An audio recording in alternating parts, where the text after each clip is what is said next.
Good night, শুভ রাত। তো সকলের উদ্দেশ্যে বলি, যারা মধু আমার কাছ থেকে খান, তো কেউ হয়তো শীতকালে খায়, গরমকালে খায় না। আবার অনেকে সারা বছরই খায়, বা মধু সারা বছরই খেতে হয়। মধু আমাদের শরীরের একটা অত্যন্ত পুষ্টিকর খাদ্য, যেটা আমাদের শরীরের টোটাল স্ট্রং রাখে। বেস্ট অফ ফুড যত আছে, মনে হয় মধুর উপরে কিছু নেই। তো একটা জিনিস বলি, যারা হয়তো অনেকে বলছেন, দাদা খলিশার ফুলের মধু পাওয়া যাবে এখন? দেখুন, মধু সারা বছরই কম বেশি হয়, বর্ষার 2-3 মাস বাদ দিয়ে। তো হয়তো স্টক, মধু কালেকশন করি আমরা, স্টক করে রেখে দিই বিক্রির জন্য, হয়তো স্টক শেষ হয়ে যায়।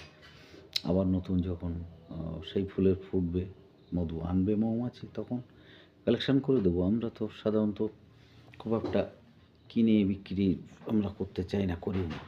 একটা জিনিস দেখুন, ধরুন আপনি সুন্দরবনের মধু খেয়েছেন বা লিচুর মধু খেয়েছেন, এখন বলছেন দাদা ওইটা হলেই নিতাম।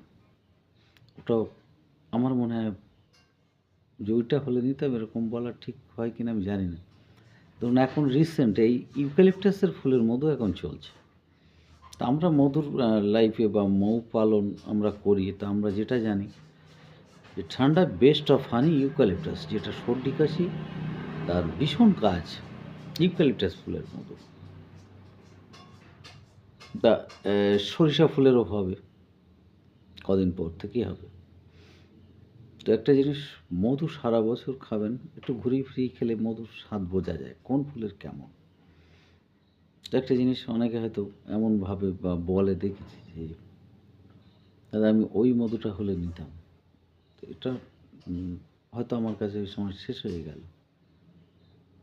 সবসময় থাকবে তার কোনো মানে নেই, যেটা আছে তো সেটা খেলেন, তো তার কোনো সমস্যা নেই। মধু মধুই, মধুর গুণাগুণ কিছু মধু যেগুলো অর্গানিকের মধ্যে, সেগুলো একটু হয়তো গুণগত মান বেশি থাকে, কিন্তু সবগুলোই তো মধু। ফুলের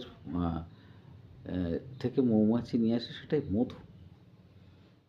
তো আপনারা ফোন করবেন, বা আমার যেভাবে আপনারা হানি নেন ঠিক সেইভাবে করবেন, সবাই পাবেন। তো ধন্যবাদ, ভালো থাকুন, সুস্থ থাকুন, গুড নাইট। নেক্সট ভিডিও দেখা হবে।